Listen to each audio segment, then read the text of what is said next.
Praise the Lord. Praise the living Jesus. Good morning and happy Sunday to everyone.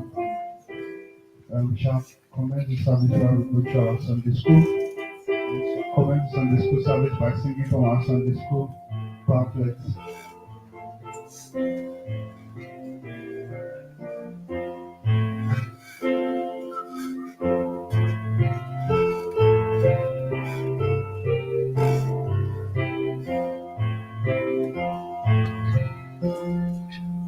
Wonderful world, mighty God, thy word is a lamp to my feet.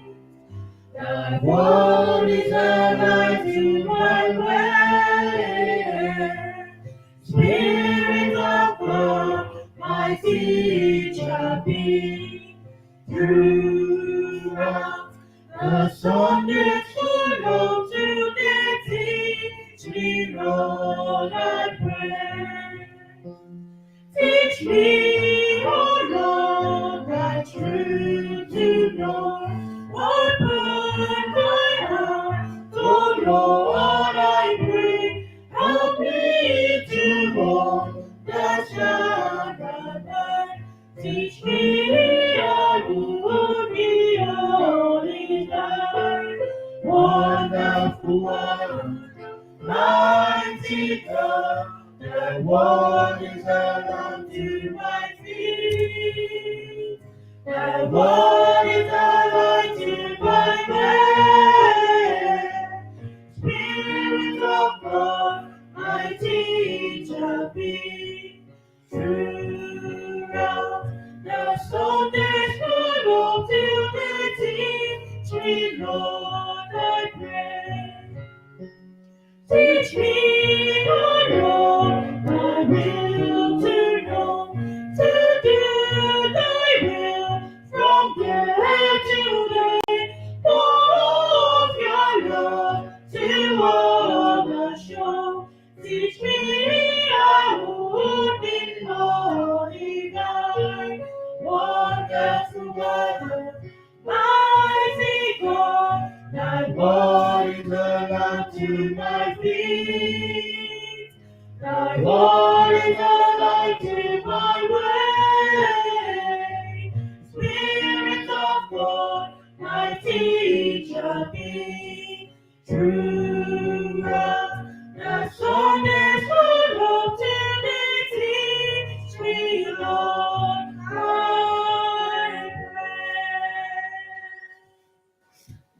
pray. Amen. Amen. Let us pray. Father, in Jesus' name. Amen. Father, in the mighty name of Jesus. Amen. Father, I want to thank you for our week. I want to thank you for bringing us here safely today. I want to thank you for taking us out during the week and bringing us here safely. Now, let me go before us, Father, Lord, we thank you in the name of Jesus' name. Amen. Oh, Lord, we thank you for counting us among the living to see another week. Thank you for making us another Sunday, oh Lord.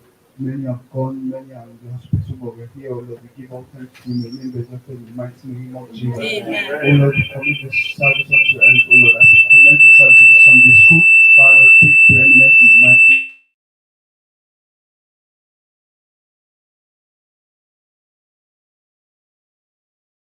name of Jesus. Amen. Oh Lord, I pray for those that stand there, oh Lord, bring them here safely in the mighty name of Jesus. Amen. And finally, as we commence this Sunday school, every lesson you want us to learn, oh Lord, we shall learn it and we shall not be distracted or dismayed in the mighty name of Jesus. Amen. Thank you, Lord, for answer prayer. In Jesus' name we pray.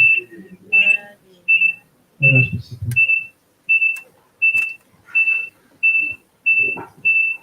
Praise the Lord. Praise the living Jesus. Hallelujah. Happy Sunday, everyone.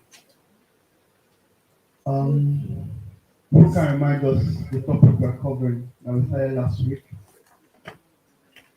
without exam or practice? Ma? God's grace in the era of judges. Thank you, Mom. Last week we looked at some of the judges in the Bible and we looked at some very good examples. Mommy, can you list the judges? I see you first listing them, so you might as well just continue.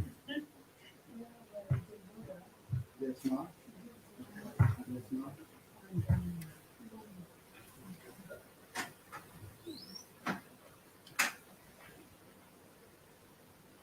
Deborah, Gideon, then Jephthah.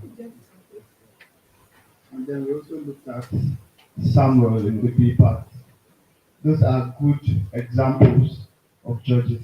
Now, when you are covering the lesson, it's always good to cover the good and the bad example. So today we'll look at a bad example of a judge. And today's lesson, we look at Samson, a very bad example. Samson, a very bad example. And this lesson is divided into two parts, which says highly enjoys undeserved divine favor. So Samson highly enjoys undeserved divine favor. And the big part is Samson highly abuses God's grace. We saw how he got undeserved favor, and then he passed away. We saw how he abused the grace of God. It says God's grace can locate anyone from anywhere from for the divine purpose that we are created for, and God's grace is available to fulfill this. However, this grace must not be abused or misappropriated, like Samson did and became a bad reference. Last week when we covered the Sunday school, we spoke about how God can use anyone, irrespective of your race, your gender, what you've been through, what you've done in the past. If God wants to use you for His work, He's going to use you. We saw the life of Deborah, the only female judge.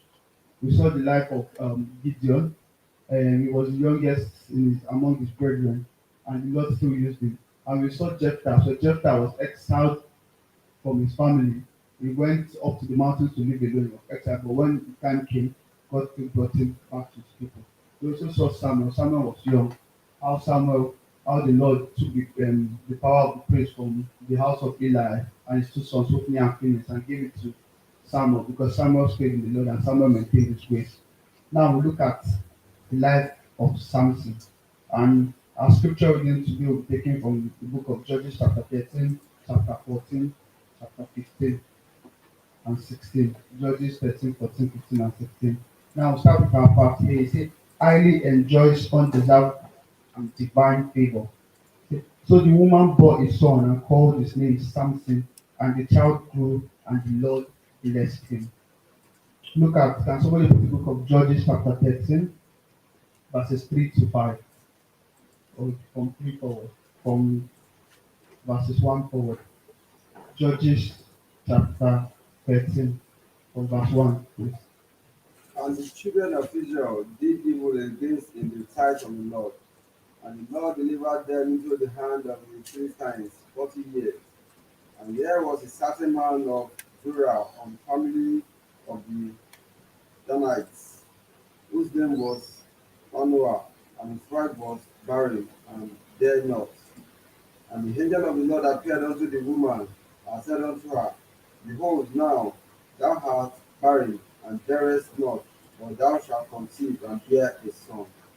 Now therefore beware, I pray thee, and drink not wine nor strong drink, and eat not any unclean thing.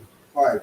For lo, thou shalt conceive and bear a son, and no razor shall come on his head, for the child shall be a Amen. Nazarite unto God from the womb, and he shall begin to deliver Israel out of the hand of the Philistines. Thank you, sir. So we see here how God decided to bless Manoah with a son. His wife was barren, and then God hearkened unto their prayer, and He gave her Samson. He gave a barren woman, Samson as a child. And this child came with clear instructions what she should do. Do not drink any strong drink. Do not eat any unclean animal. And when you bear that child, no razor shall touch his head. You see how the child has already come with manual, with instruction already. Half of the child's work is already done. He doesn't have to go and start discovering himself or knowing what he'll do. And then clear instructions, he will be the one to defeat the Philistines. He has already come with clear cut instruction, grace of God. Most of us will start our life, we don't know what one. You ask a child, what do you want to become? He say doctor. 2 days later, you ask him, he has changed his mind. But Samson, and then when the child grows to a teenager, he keeps jumping from one thing to another. We all try to discover ourselves. We all try to discover our calling. Some people find their calling very late, maybe in their 30s or in their 40s. That's when God will call them to go and be a minister of God. And or they'll find what they like to do and then they'll get the dream job they want to get. So sometimes it takes time for you to find your calling in this world. But Samson, on the other hand, was from the womb that God has told him what he will do, what he will become, how he will be turned to the flesh of the Philistines. And this was on the unprecedented and undeserved grace that Samson got. He said, the first verse will say, Samson had been specially favored from the womb with divine prowess and instructions, not because he deserved it, but for the God's grace in action. So we won't say Samson's parents were like prophets and they were the holiest of holy in the Bible. That okay, maybe as a blessing to their own good works, the Lord decided to bless their child. But this was undeserved. He decided to pick Samson. Undeserved. Samson was a baby. Samson had not done anything for God. Samson has not yet been conceived, but he already came with instructions. He already came with prophecy that okay, Samson will do this, he will defeat the Philistines, all of this. With instruction of what his mother should, what his parents should do, what they should not do for him. Already predestined, they've already arranged your future for you. Your own is just to come and live it. Very easy, like you don't have to start discovering or start going from one place to another, trying to find one thing that you are not called for. His calling has already been clear. You have a clear path. Most of us, that's the problem. We or we when they give us work, we don't know what we want to do. We have to go outside. We have to learn. We have to find our own calling ourselves. Later, it might come sooner, but we have to find that path ourselves. Where do you want to be? Where are you going to? So, for we hope to today, we are just going on the right path, hoping that the Lord is automatically leading our footsteps. But Samson, on the other hand, has already received this from birth. He already knew what he was going to do. And this was the highly undeserved grace that Samson got, not because his parents were the holiest of holy, but because God just picked anyone. You can come and pick somebody's child, say, okay, you the son you bear, you be the one to save you, the son you bear, out of nowhere. There's no prerequisite for it. You don't have to be black or white, you don't have to be a woman or man, anybody.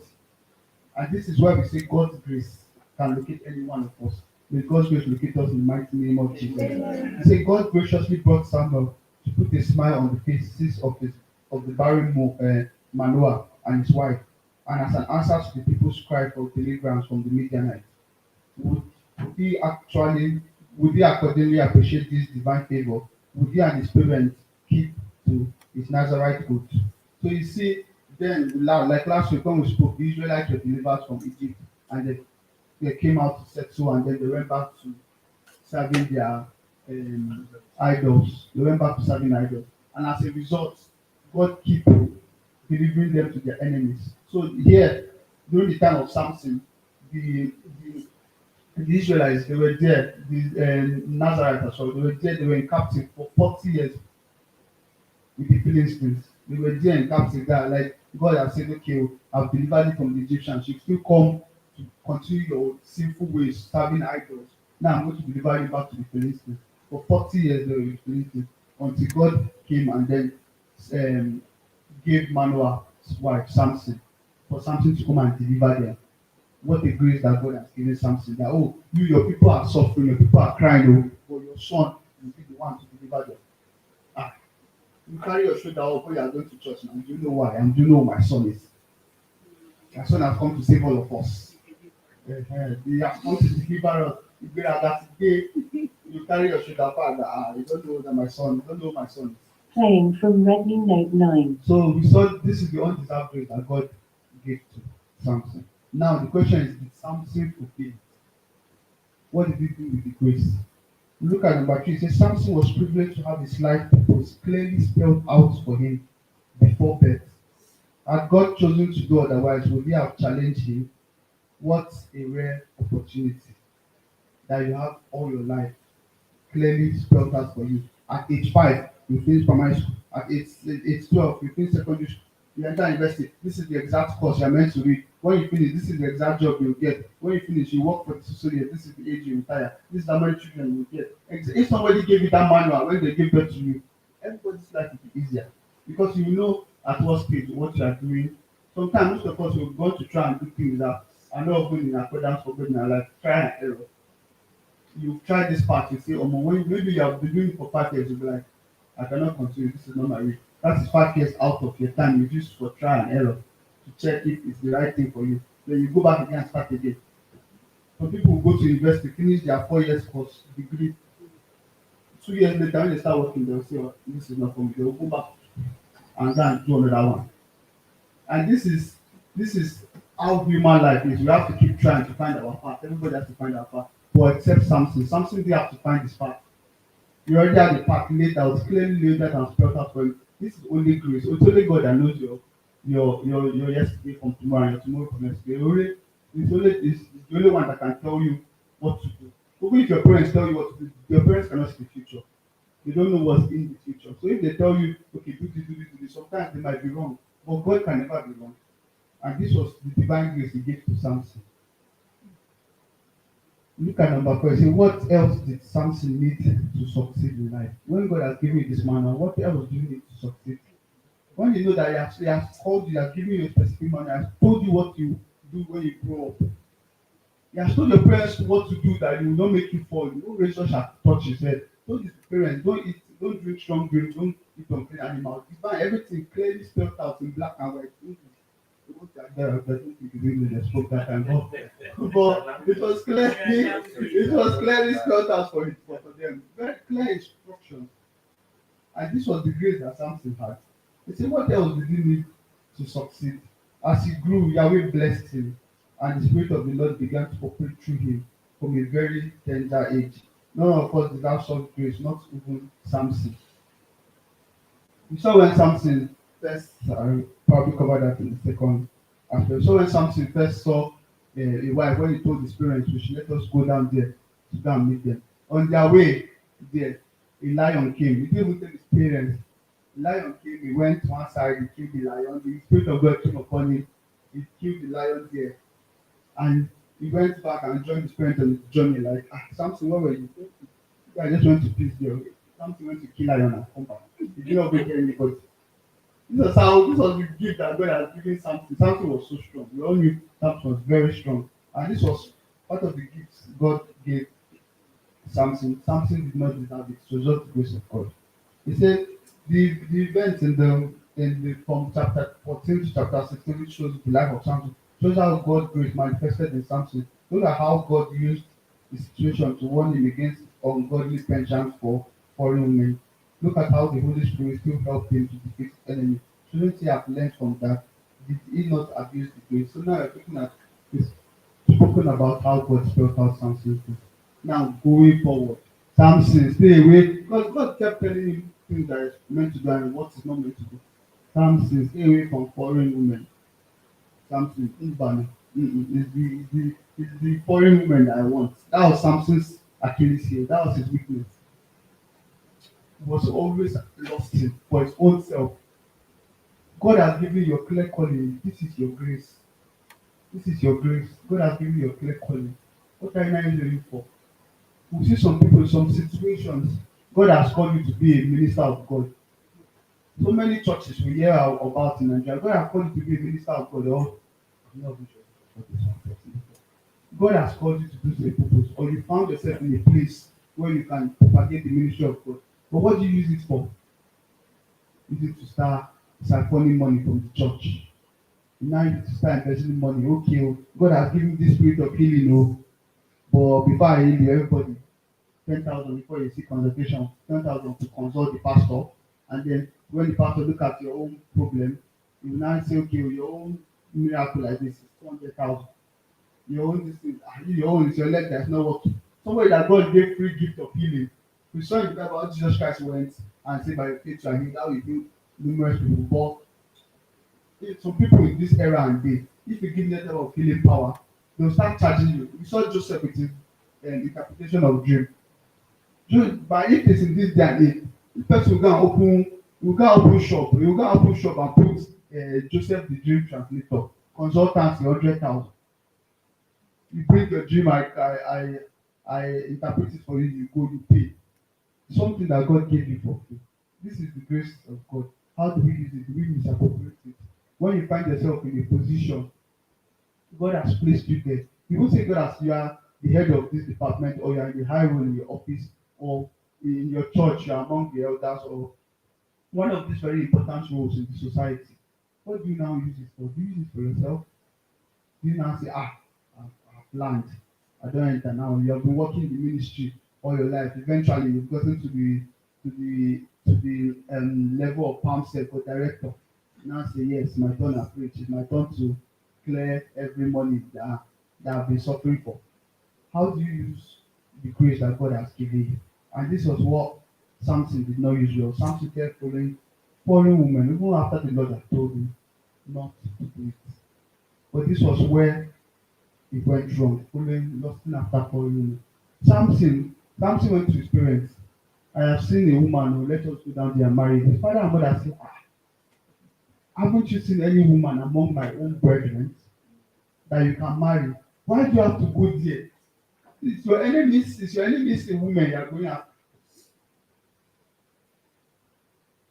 And that was the problem of Samson. Women with his own problem.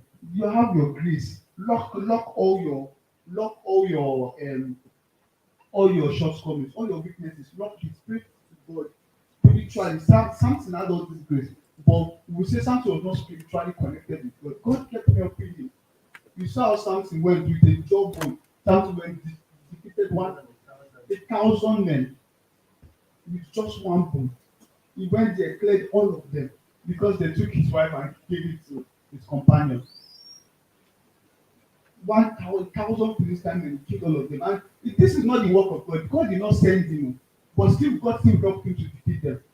He started using God's grace for his own purpose. He said, those Philistines, they took my wife and gave it to someone else. That no, they must pay for it. He took the jawbone of the donkey, took the bone, went and killed, thank you, sir, and killed 1,000 men. It was an ass, abi? Yes. And he killed 1,000 men. And the Lord did not say Samson, wake up, go and kill 1,000 Philistines. But he went to do it on his own accord. And God still helped him. And he defeated them. And this was the grace. Even though Samson was abusing it, he was going to fight for foreign woman that they took away from him. It's not part of the calling of God. But God still stayed with him. And God still did not allow him to suffer any defeat while he was still doing his own purpose. Imagine you are in a position, you are going to steal money that is meant for your organization. You are now the MD and you want to steal the money. But God still protect you, they do not catch you. Even in your sin, there is grace is still sufficient, even in your sin. And this was the story of Samson's life. Now we look at the second verse. Before we go, they say God's grace, God full of grace, graciously invests much on us. He sent his only begotten Son, who knew no sin, to die for our sins. Give us his written and spoken word and release the Holy Spirit for our profit. Added to the immeasurable spirit and physical benefits to him. Do not allow all this to be wasted. When God has done all these things for us, we waste it. Now we've just seen how Samson was highly favored, even though he didn't deserve it. Part B now we look at how Samson highly abused the grace of God, how Samson abused the grace of God. Afterward, it happened that he loved a woman in the valley of Soreh whose name was Delilah. And this is where the Samson downfall started. Samson, who do you want to? You've taken your pet wife, you've given her someone else, you've gone to kill. Now again, come and use this opportunity to find wife among your brethren. No, it's the woman of Soreh there, Delilah, that's the one I want. We look at can somebody open to chapter 15, please? Just from one forward. Judges chapter 15 from one forward. Later on, at the time of wheat harvest, Samson took a long boat and went to visit his wife. He said, Judges 15:1. Judges 15. Is it Okay, 16? so Yeah, is move it. it Let's say 16. 16? 16, yes, ma'am.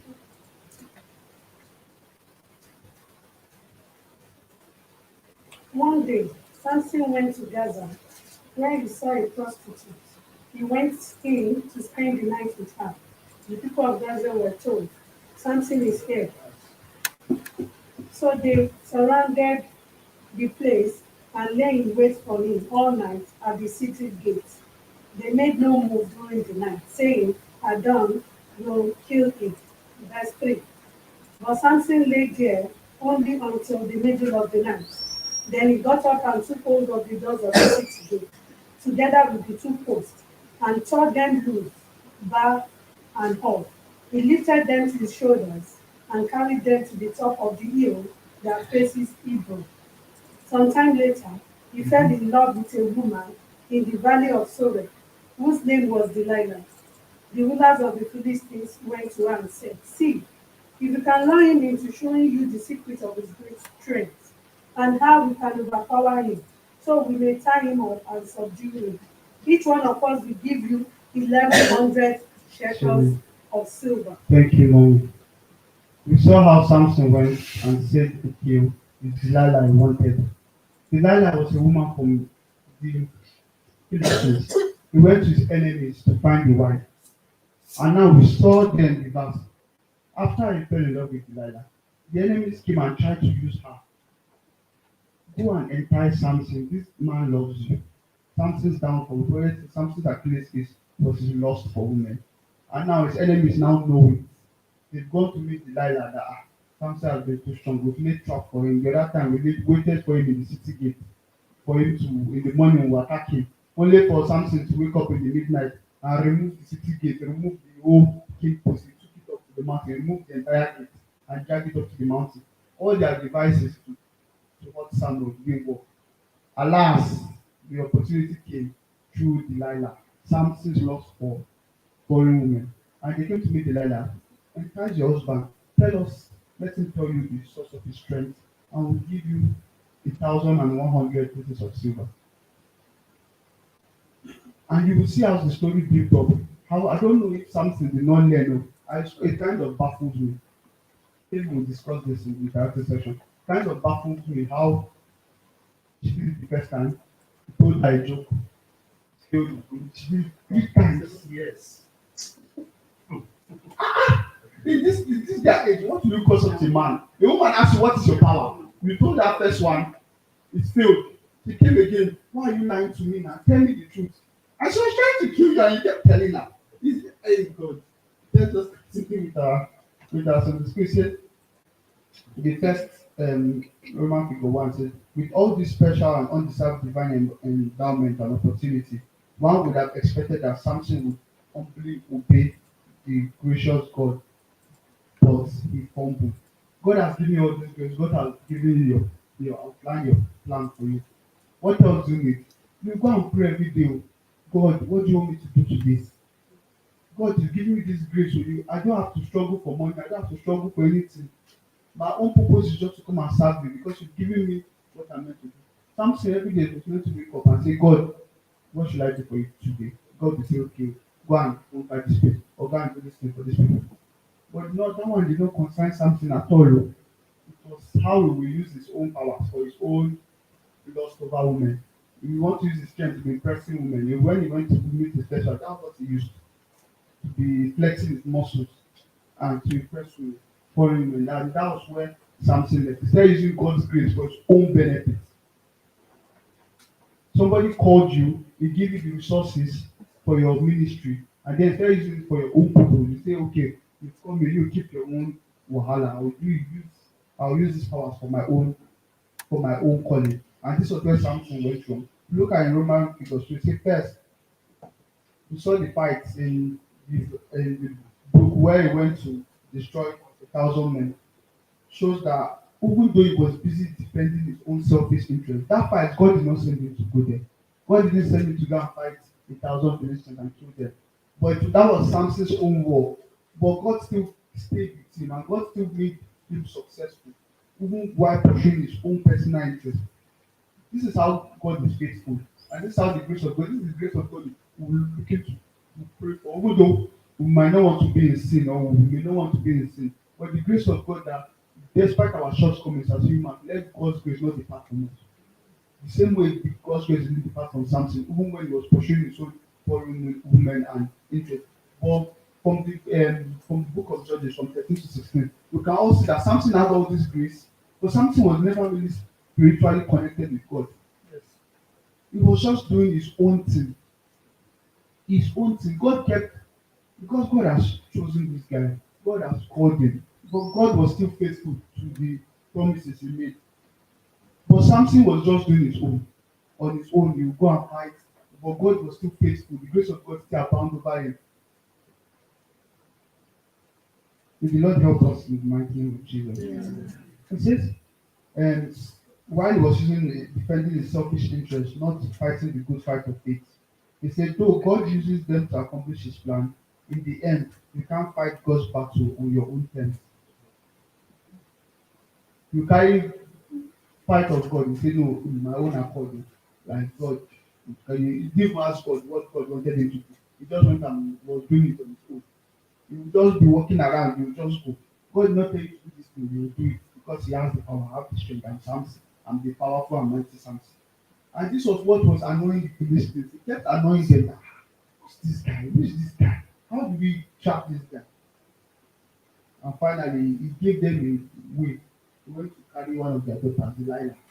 And that was how it became, and that was how, we'll see how they they got to Samson. See, furthermore, Samson loved what God hates, idolatrous women. He had penchant for foreign idolatrous women. Loving the world and its pleasures is a direct indication of spiritual stagnation, retrogression, and ultimately death. This is this is your calling. You're a man of God. This is your calling. You're an evangelist. This is your calling. You've been called to save souls for God. God has given you the power, probably has given you the money, has given you the wealth. You didn't have to chase for any of these things. You only just come and propagate because you come and win souls for me. But no, the things of the world you're looking at, these cars you want to buy. I want to buy houses. I want to be very rich. I want to have private jets. I want to have all these things. Your basic needs have been provided for. But because you are following your own self-interest, which is what Samson was doing, God has given you power. Every day, wake up, ask God, God, what do you want me to do for you? How can I help you? How can I go and propagate the gospel for you? How can I go and work out your plan today? How do you want to use me, oh Lord, today? How do you want to use me? But the other way around, something never asked how God wanted to use me. God has made the design, He has made every preparation for him. But something never used any of the power of God. He was using it for his own chasing women and killing people on his own accord. I'll look at with Roman figure 4, which says this shows how spiritually childish Samson was. Of course, he wasn't going at all. He was only being pushed about by his desire for the godless like a brute.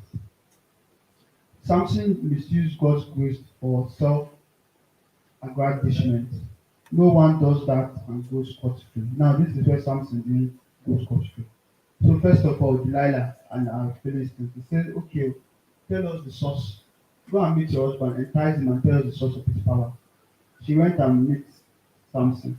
Samson said, okay, if you bind me with a strong bow that has not been dried before, if you find a strong bow and bind me to it, that then I'll be subdued like a normal man. And she did it. The Philistine gave her the strong bow. She tied Samson and she took some of the Philistine men, hid them in other rooms of the house. And then she went to wake Samson. After she has tied him up, she woke Samson and said, Samson, Samson, the Philistines are upon you. He woke up. The strong bow that she said we will bind him, he tore it immediately and he defeated them. She went again the next day and started crying that, Samson, why are you mocking me? I've asked you for this to be power and you're mocking me. But common sense now, let's come down to our own world and day and age. Common sense. Somebody asks you what is your power? You told them immediately. And immediately the person tried to use it against you. It didn't work. Maybe you will laugh and say, ah, you, I said trap for you. God has catch you. I don't want anything to do with you again. Leave my house. But I still don't understand how you tell somebody, okay, this is your power. The person tries to use it against you. And the next day, the person came back and started crying that, oh, you are asking for your power. You did not tell me. Please now tell me.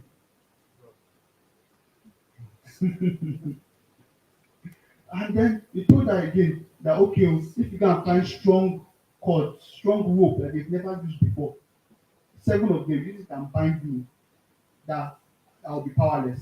Next day again, she did the same thing. She called her enemies. They hid in the house. She cried Samson. And then she woke him. Samson, Samson, the Philistines are upon you. He woke up, he thought the cord, and he defeated them. Third day again, she came back and Samson, ah, Samson, you're mocking me. Oh. I've been asking for your power. You refuse to tell me.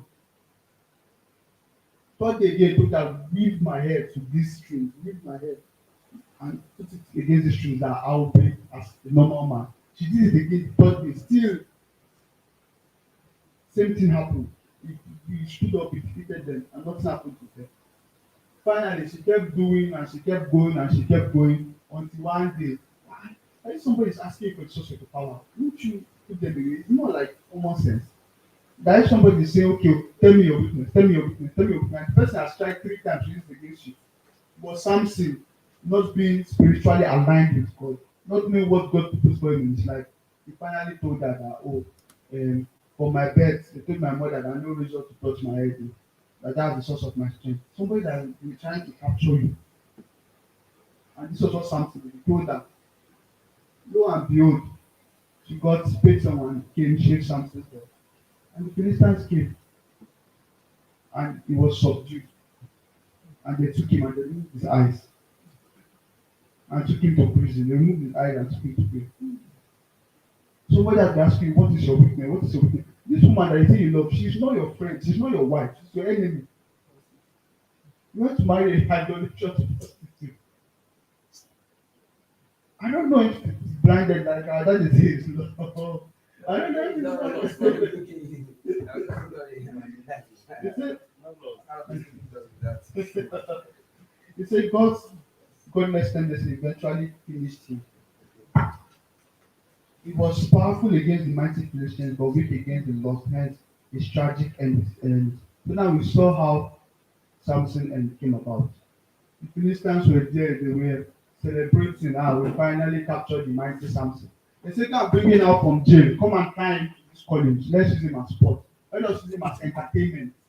They were all there, they were laughing, they were dining. All of them. The lords, all the lords of the Philistines, they were there, all the high lords of the Philistines, yeah, all their leaders were there. They had over 3,000 people as well from the balcony looking on. They had a very big feast that they captured Samson. But while he was in prison, his hair started going back. And then that day when they were having their feast, they said, "Come and tie Samson to this post." Samson was blind, he didn't have any eyes. And look at this prayer that Samson prayed. That, oh Lord, please deliver me from this Philistine, from this uncircumcised Philistine. Let me take them with me. Let all of us go and die together. This is somebody that is not equally yoked with God. Samson could have prayed. All the great Samson had. Samson could have prayed, "Oh God, give me back my sight and let me escape from the Philistines." This is what a normal prayer person would be. All of us here, if you are going through a hard situation, which of us will pray, "Oh Lord, kill me with this hard situation. This is my enemy that puts me in this hard situation. In this hard situation. Let's all of us die together." Nobody prays like that. If you are spiritually yoked with God, if you are in one accord with the Lord, if you are spiritual enough, you pray, "Oh God, please deliver me from this enemy. Return my eyesight, oh Lord, let me defeat this people."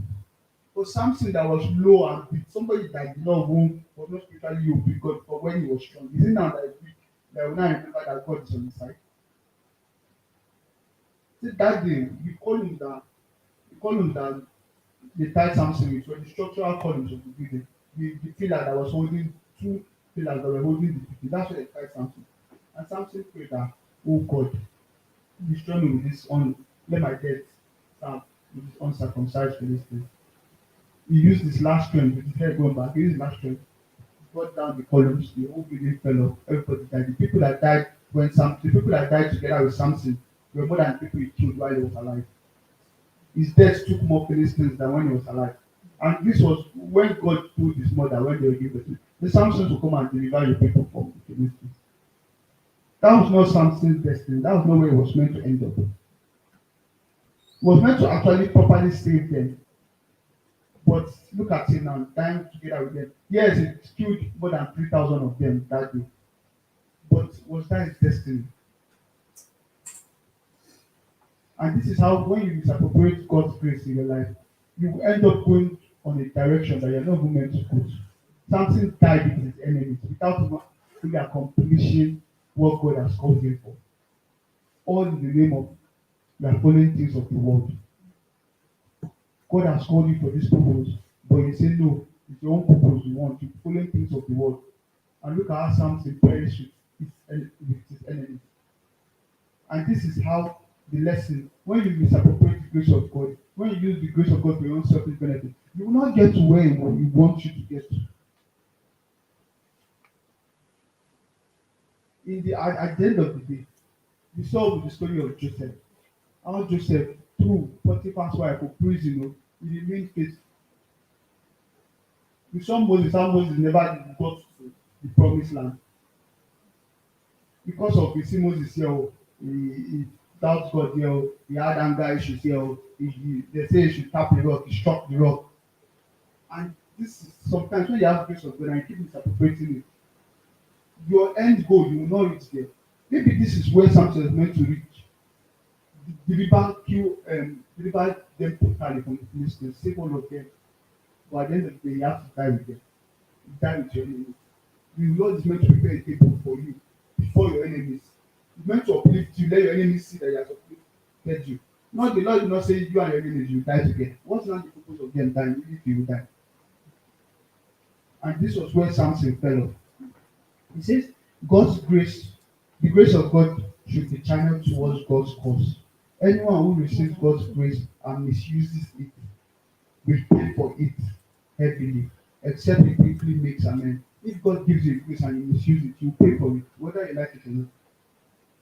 You cannot come and say, God has given you this grace to do something. God has given you the Spirit, this gift to do His purpose, and you use it for your own self-benefit. You will pay for it eventually, whether now or later. You cannot come and cheat God. You are not smarter than God. You cannot cheat God. You are meant to get to this point, but you will not get there because of your ways. And this is where God has. This is the lesson God is trying to teach us. God can pick anyone for His grace, as we've seen before. But what do you do with it? Do you mismanage it? Do you misappropriate it? Use it for God's work or use it for your own selfish interest. Whatever decision you make is a repercussion at the end. You saw how Joseph used his own. You saw how Deborah, all of them used their own. Jephthah, Gideon. You saw how they all used their own. Even Samuel. But Samson is different. No, I am Samson. I'll do my own. I'll not do what God has called me to do. And that's where it ended up. He said you must be ready to face the consequences or reward. Consequence of reward of your choices you make in relation to maximizing God's grace upon your life. So if God has given you a grace, there are two things at the end. It's either you get the reward of it or you get the consequence of it. If you do good, you get the reward. If you do bad, you get the consequence. It's two ways. There's no argument about it. You will end up one way or the other. You can't eat your cake and have it. You can't say, oh, God has given you this grace. You misappropriate it when you're in a very good position. You misuse it, and then at the end of the day, I'll make it now. God will forgive you. This is God that gave me the power. This is God that gave me the grace.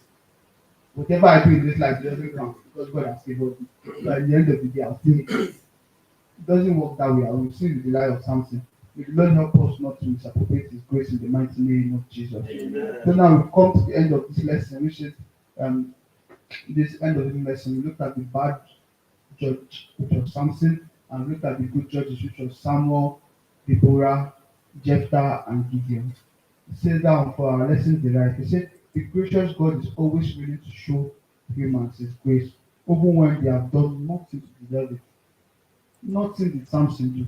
Nothing did Samson's parents did. What did Samson's parents do that God will give them power? He's preparing woman. Do not deserve it. God just comes and pick. The angel of God came to Manoah's wife and spoke to her that you will be a son and gave her clear instructions. Nothing that she did.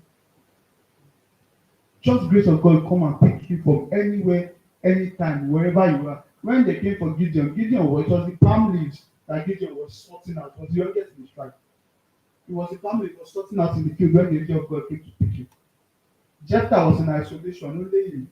They casted away from his people, living on the mountains. Only him, an outcast. God came to meet him there. Anywhere, God will come and meet you. Wherever you are, let me give you this grace to do my work. You have seen me, you have chosen me, I've brought you out of the people. Let me use it to my work.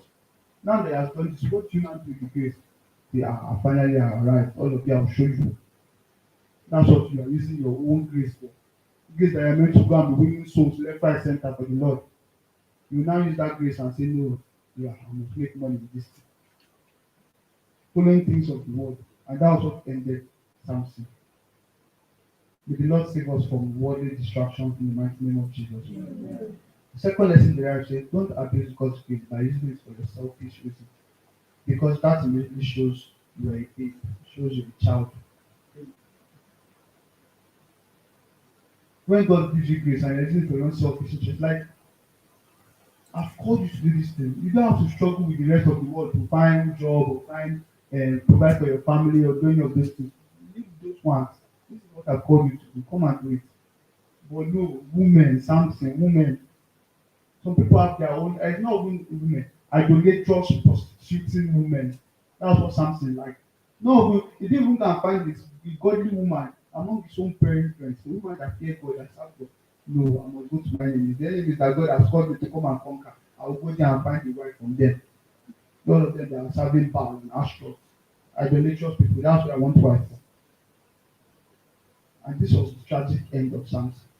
He died with his enemies because he misappropriated God's will. And this is what the lesson is trying to pass across from beginning to end, from last week to today. There's two lessons. God can call you from anywhere. Whether you're a man, you're a woman, your race, your ethnicity, what you've done, God can pick you. God's grace can locate you anywhere. Lesson one. So, second lesson, when the grace finally finds you, what do you use it for? Do you use it for good or use it for bad? If you use it for good, you get a reward. If you use it for bad, you get consequences, like Samson and how he died. May the Lord give us the grace to do good in the mighty name of Jesus. Amen. Now we'll look at our questions. But before I ask our questions, anyone have any questions, contribution? If you don't have one right now, we're having our interactive session today with our daddy uncle. So you can just write your questions down. Any contributions to our lesson? Okay.